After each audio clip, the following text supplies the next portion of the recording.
तो हेलो भाइयों, ये होने वाला है जेई पे एक रैंट। और this is take two because part one में मतलब टेक वन में मैंने गाली दे दी थी। And I would much rather rerecord myself and say much more well articulated sentences than edit myself because I am really tired and I don't have time for this.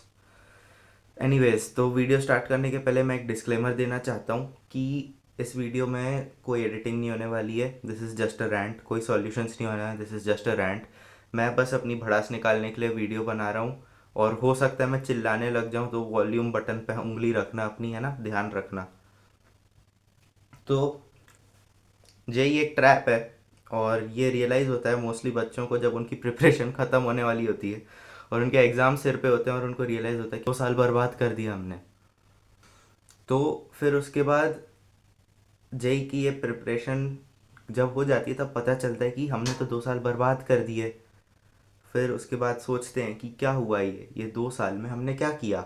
अगर हमारा IIT नहीं निकल रहा है, अगर हमारी skills develop नहीं हुई हैं, अगर इन 2 सालों में हमने अपनी सोशल लाइफ की ऐसी कम तैसी कर ली, हमने अपनी फिजिकल हेल्थ की ऐसी कम तैसी कर ली, तो इन 2 सालों में किया क्या हमने। और फिर स्टार्टिंग से जब मैंने ये सोचा तब एकदम स्टार्टिंग में चला गया, मैं एकदम स्टार्टिंग में। सो आफ्टर टेंथ मेरे आए थे 92.2%। I was really happy. मेरे एक सर थे, उनने मुझको, मैं बाद में बताऊंगा दूसरे वीडियो में इसकी स्टोरी, बट मैंने सबसे पहले उनको कॉल करके बताया कि सर मेरे 92% आ गए। And he was really happy, I was really happy, my parents were really happy. और पहले भी सोच रहे थे कि मतलब मम्मी पापा ने तो फैसला कर ही लिया था कि मुझे एंट्रेंस की तैयारी करानी है। बट जब मेरे 92% आए ना, तब मेरे दिमाग में क्या ख्याल आया मालूम है? कि मैं ही हूँ, आईआईटी मेरे जैसे बच्चों के लिए ही है। जो कि सच नहीं है, क्योंकि मेरे जैसे हज़ारों बच्चे हैं। मुझे तो लगता है ये this is just a conspiracy by boards की बच्चों को टेंथ में इन्फ्लेट करके दे दो मार्क्स, ज़्यादा ज़्यादा मार्क्स दे दो, ताकि उनको लगे कि हाँ हम ही तो हैं राजा पूरी दुनिया के। हम ही तो हैं जो आईआईटी में जाएंगे, हम ही तो हैं जिनका 30 LP है, 40 LP है, 1 करोड़ LP है, सॉरी 1 करोड़ पर एनम का पैकेज लगेगा। और फिर उसके बाद जाते हैं कोचिंग, और कोचिंग वाले भी बोलते हैं अरे वाह तुम्हारे इतने अच्छे परसेंट आ गए, चलो हमारी कोचिंग में तुमको ये वाला बैच मिल जाएगा, इस बैच में पढ़ लेना और बस आईआईटी तुम्हारा है। ठीक है, अब कोचिंग में तुम उल्लू बन गए, तुमने इंस्टॉलमेंट भरना शुरू कर दिया, अमीर हो तो तुमने लंप सम दे दिया कि ले लो पूरे पैसे ले लो कोचिंग के। तो this figure is around 1.5 lakh से 3 लाख जो भी है डिपेंडिंग ऑन।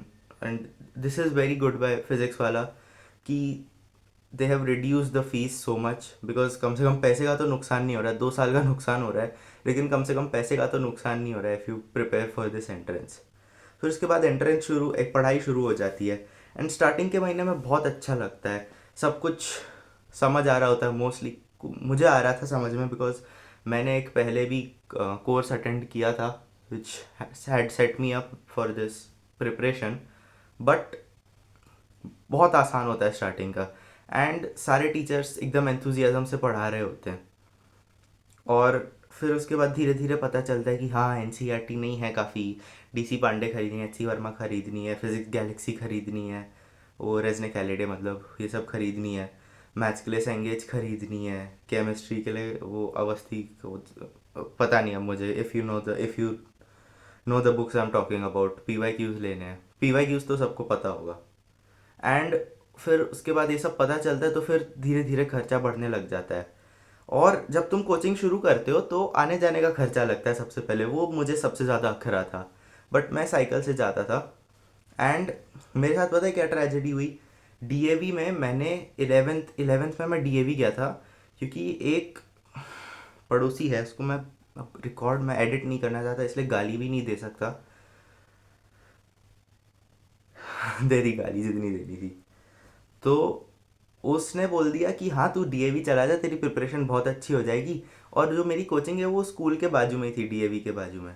और यहाँ के टीचर्स भाई, ये स्कूल है कि नरक है, और यहाँ के टीचर्स हैं कि जल्लाद हैं भाई। मुझे इतना टॉर्चर किया ना एक साल में, इतना टॉर्चर किया, इतना टॉर्चर किया है। Because in the starting of the year they said कि हाँ हम अटेंडेंस का रिलीफ देंगे, ये देंगे वो देंगे, पढ़ाई करने देंगे, 3 डे वीक्स 4 डे वीक्स, खूब पढ़ो खूब पढ़ना, तुम्हारा ही बच्चा तो जाएगा आईआईटी।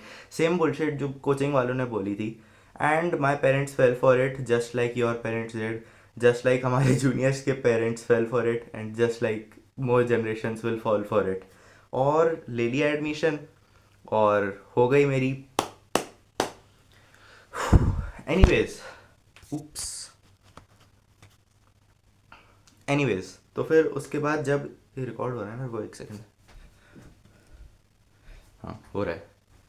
एनीवेज तो फिर जब एक साल मैंने कैसे तो मैनेज किया ये सोच के कि हाँ शायद हो जाए सिलेक्शन, शायद ड्रॉप लेना पड़े, तब मैं सोच रहा था कि ड्रॉप लूँगा। But after so much torture, after 2 years of torture, I really don't consider dropping.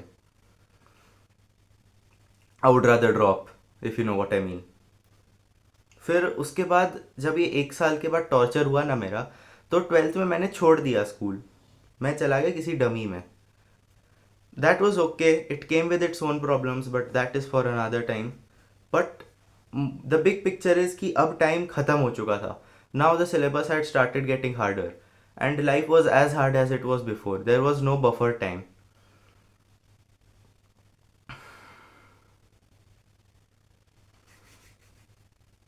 Dude, when I just think about it, all those 2 years flash by me and I get goosebumps. I'm literally getting goosebumps right now. Anyways, तो अब निकल गया था एक साल। अब मैंने सोचा ठीक है एक साल है मेरे पास, and I will make the most of it. And जैसे जैसे वो एक साल भी ख़त्म होता गया ना, आई स्टार्टेड रियलाइजिंग कि shoot, I am done for. एक साल में नहीं होने वाला है, क्योंकि लोगों का 2 साल में नहीं होता है। कुछ लोग ये 8वीं से पढ़ रहे हैं, कुछ लोग 7वीं से पढ़ रहे हैं यार। 6ठी 7वीं 8वीं से बच्चे पढ़ रहे हैं, and you are competing with them. This is the problem. इतना सारा कंपटीशन है और इतना सारा वॉल्यूम है। तुम सोचो हर साल 10-15 लाख बच्चे देते हैं, और अच्छी सीट्स कितनी है? सिर्फ 50,000, मैक्स 1 लाख। अगर ठीक है, if you can settle for less, 1 lakh अच्छी सीट्स मान लो अगर, तो 90% बच्चे जो हैं उनका पैसा, टाइम, मेहनत सब बर्बाद है। नॉट 90%, क्योंकि जो बॉटम के 70% हैं उनने तो मज़े ही किए हैं। जो 20% है ना, ये 70 to 90%, जिसमें आई प्रोबेबली बिलोंग। पता नहीं, मेरा 29th जैन को है बाय द वे। और इस ग्रुप के जो लोग हैं ना वो फंस गए हैं, because they have sacrifice their life of 2 years to study, and now they are thinking कि what was it all for, what was it all for. अब ना आईआईटी मिल रहा है, ना मेमोरीज है, ना मज़े कर पाए, ना पर्सनल डेवलपमेंट कर पाए। And this hurts me so much because it is not only loss of this, it is also loss of money. In long run you could have developed some skills, जैसे मैं अभी camera के सामने बात करना develop कर रहा हूँ, स्टोरी राइटिंग डेवलप कर रहा हूँ, बाद में ये जेई प्रिपरेशन का एक प्रोजेक्ट भी है, उस पर वीडियो बनाऊँगा when I get time, when I get some money to do it.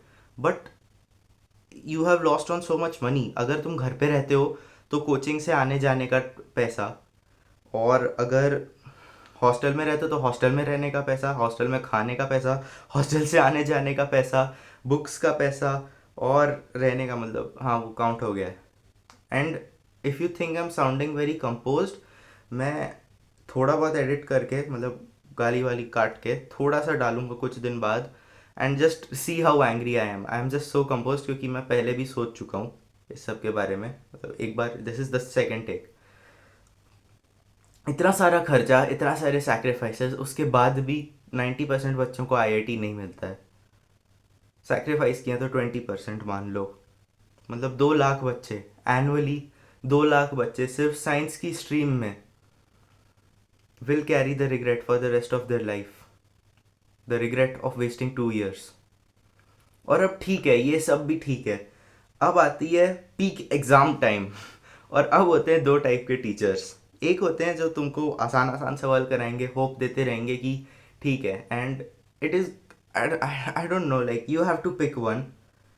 I would rather pick the first one, because कम से कम स्टार्टिंग में तो कंफर्ट दे रहा है, एग्जाम में तो फटनी है तुम्हारी। And the second type is जल्लाद, कुत्ता, कमीना, जो टीचर है वो तुमको मतलब यही प्रूव कराने में लगा कि तुम्हारा कुछ नहीं होने वाला, तुमको अच्छा एक कॉलेज नहीं मिलने वाला, तुम्हारा अच्छा स्कोर नहीं आने वाला, और तुमने अपने 2 साल बर्बाद किए हैं। अबे डफर, तेरे को दी है फीस तो पढ़ा ना, तू तू हमको ये रियलाइज़ कराने में क्यों लगा है? क्या फ़ायदा होगा? मोटिवेशन तो नहीं होने वाला अगर इतना कम टाइम बचा है तो। और अब एग्ज़ाम दे भी दिया है, चलो अब ठीक है, ये सब इस सब से रिवीजन वगैरह से भी जूझ लिए, अब एग्ज़ाम दे दिया है मान लो, तो जेई देते हैं। अभी एवरेज बोल रहा हूँ मैं, अभी तो 16-17 लाख बोल रहे हैं लोग कि देंगे इस साल एग्ज़ाम, बट ऑन एवरेज मतलब मैं पिछले अगर सोचने में थोड़ा 7-8 साल के बारे में सोचूं, तो ऑन एवरेज अभी से लेके 7-8 साल पहले तक 10 लाख बच्चे दे रहे हैं जेई, और सीट्स कितनी है? 10,000 अच्छी सीट्स, 10,000 अच्छी सीट्स, और हर सीट पे 10 लोग बैठे हैं। उसमें रिजर्वेशन है, उसमें अगर तुम्हारा सेम स्कोर आ गया तो जेंडर पे वो है, डिस्क्रिमिनेशन है। अगर जेंडर पे डिस्क्रिमिनेशन नहीं तो I don't know where this system came from. भाई 2 बच्चों को ले लो ना, एक एक्स्ट्रा बच्चा होएगा, what is the chances of कि दोनों बच्चों का नाम सेम लेटर से स्टार्ट होता है, नाम सेम है। मतलब थर्ड क्राइटेरिया जो मैंने सुना है, I am not sure if it's true, but जब मैंने ये सुना था ना, I was infuriated, I was like so angry when I heard about this, कि अल्फ़ाबेटिकल ऑर्डर पे से देखते हैं। मतलब अगर मेरा नाम अनुकरण है और किसी का नाम जनुकरण होगा, और मेरे यहाँ 120 मार्क, उसके भी 120 मार्क हैं, तो मुझे मिल जाएगा admission. Does this make any sense in a country with so much infrastructure, or at least which is supposed to have so much infrastructure, which has such big population? ऐसी चीज़ हो रही है अल्फ़ाबेटिकल ऑर्डर पे। मतलब फिर तो मैं अपने बच्चे का नाम ए से रखूँ? कोई सेंस बनता है इस बात का? एनीवेज, फिर रिजर्वेशन है, और रिजर्वेशन भी नहीं है तो अगर तुमने 2 साल घिस घिस के 16 घंटे पढ़ के, 2 जॉब्स जितनी मेहनत करके, पैसे बर्बाद करके, अपनी सोशल लाइफ बर्बाद करके, अपनी मेंटल हेल्थ बर्बाद करके, अपनी फिजिकल हेल्थ बर्बाद करके अगर आईआईटी निकाल लिया, 10,000 में रैंक आ गई तुम्हारी, तो गुड न्यूज़, तुमको 4 साल वही बकवास पढ़ाएंगे जो पिछले 40-50 साल से पढ़ा रहे थे। क्यों? Indian education system. और तुम्हें कुछ फ़ायदा नहीं होने वाला है अपने स्कूल के कॉलेज के एग्ज़ाम्स लिखने से, क्योंकि तुमको खुद ही से मेहनत करनी पड़ेगी। मेरे एक कज़न है, उनका आईआईटी में सिलेक्शन हो गया, आईआईटी कानपुर में, and he is working his ass off outside of college to get a good background, to get good experience. तो मतलब इसका क्या मतलब निकलता है कि 2 साल अगर तुमने इतनी मेहनत कर ली, 2 साल तुमने झोंक दिया खुद को इस सड़ी सी प्रिपरेशन में, एक सड़े से एग्ज़ाम के लिए जिसके लिए एनुअली इतने सारे बच्चे मर जाते हैं, सुसाइड कर लेते हैं, अपने मम्मी पापा को छोड़ देते हैं, अपने रिलेटिव्स को छोड़ देते हैं, अपने दोस्तों को छोड़ देते हैं, अपने पेट्स को छोड़ देते हैं। वो सड़ा सा एग्ज़ाम तुमने अगर क्लियर कर दिया इतनी मेहनत करके, तो भी तुमको कॉलेज में जाके कोई आराम नहीं है। कॉलेज में भी जाके तुमको घिसना ही है, एंड अग्रीड, हाँ घिसना ही है, hard work is the key to success, blah blah blah blah. But think about it, अगर तुमने इतना सारा सेक्रीफाइस किया 2 साल तक लगातार, कम से कम कुछ तो रिटर्न मिले, कुछ तो अच्छा होए। क्योंकि अगर मुझे 4 साल मेहनत करनी है तो फिर मैं कोई भी कॉलेज में जाके अपने बिजनेस पे मेहनत कर लूँ, अपने पर्सनल स्किल सेट पे मेहनत कर लूँ, और टोटल काउंट करो तो 6 साल मेहनत करनी है। 6 साल में तो भाई क्या क्या हो जाए। I am thinking very optimistically because मैंने अभी दुनिया देखी नहीं, I am just a kid, but from my eyes, from the eyes of a 16 year old, from 17 eyes of a 17 year old, तुम सोचो, this is so bizarre. Parents still think that children stand a chance जब इतने सारे बच्चे दे रहे हैं, and there is only 0.1% selection rate, 0.2% selection rate. इससे अच्छा तो तुम अपने बच्चे को कुछ और करा लो यार, स्पोर्ट्स करा लो, या ये यूट्यूब करा लो, कुछ भी करा लो भाई। मतलब I am speechless like when I think about this in long shot. जब मैं फ्रॉम अ वाइडर पर्सपेक्टिव ये सब देखता हूँ, इट जस्ट बाफिल्स मी कि so many parents, so many generations upon generations are following for this shit. तो बस यही है, रैंट था मेरा।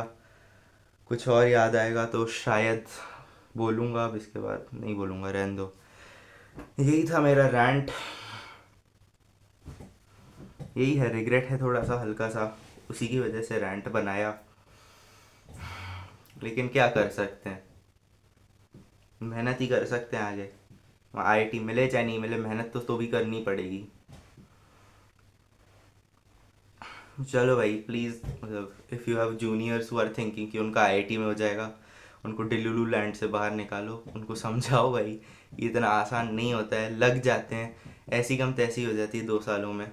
हर किसी की नहीं लगते लेकिन मोस्टली लग ही जाते हैं, 99% बच्चों के तो लग ही जाते होंगे यार। It's not easy, it's not as easy as it looks, not as easy as ये कोचिंग वाले ने तुमको बोला है कि it is. Please be aware of it. If I ever have kids, I'm definitely not pushing them to this stuff. It's just horrible. It's ruined my life, honestly. Signing off.